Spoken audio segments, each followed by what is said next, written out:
माझी बी इच्छा आहे.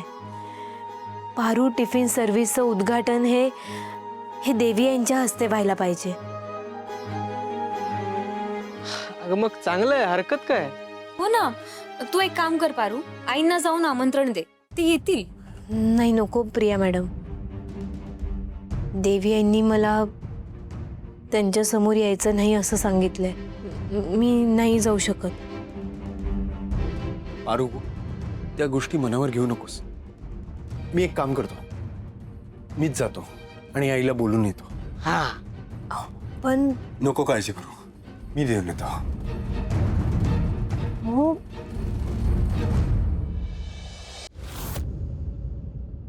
एक्सक्यूज मी, आई आत येऊ?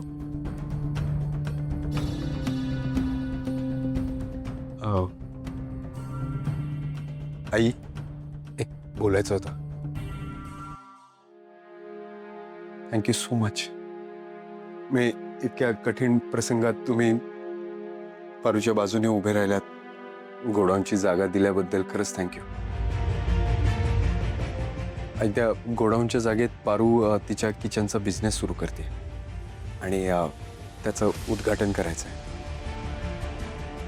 आणि आम्हा सगळ्यांची अशी इच्छा आहे की ते उद्घाटन तुझ्या हस्ते व्हावं. तुझ्या आशीर्वादाने हा बिझनेस पुन्हा सुरू व्हावा अशी आमची इच्छा आहे. श्रीकांत, हा किंवा ह्याची बायको काय करतात त्याच्याशी माझा काहीच संबंध नाही. मुळात त्या दोघांशीच माझा संबंध राहिलेला नाहीये, त्यामुळे त्यांनी हा ठेवू नये. प्लीज असं नको बोलू आई. मग सगळ्यांना तुझी गरज आहे आई. आई, तुझाच तर आदर्श डोळ्यासमोर ठेवून पारूनी हा बिझनेस सुरू केलाय. अहिल्या, अगं उद्घाटनासाठी बाहेर कुठे जायचंय तुला? घरातल्या घरातच उद्घाटन करायचं ना, मग काय हरकत आहे? हा, श्रीकांत, मला उगाच समजावण्याचा प्रयत्न करू नकोस. माझा निर्णय झालाय. मी या दोघांनाही इथे येण्याची आणि राहण्याची परवानगी दिलीये, बस. त्या पलीकडे माझा त्यांच्याशी काहीही संबंध नाही. त्यामुळे उगाच त्यांच्या कुठल्याही गोष्टींमध्ये मला सामावून घेण्याचा तू प्रयत्नही करू नकोस, कारण ते होणार नाहीये. बाबा प्लीज जरा तुम्ही बोला ना.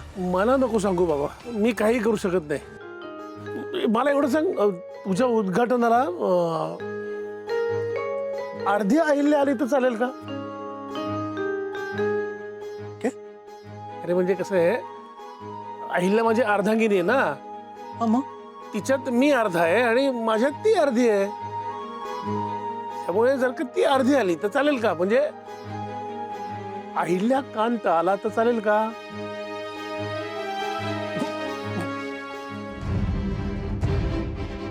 हो चालेल. हा, मग ठीक आहे.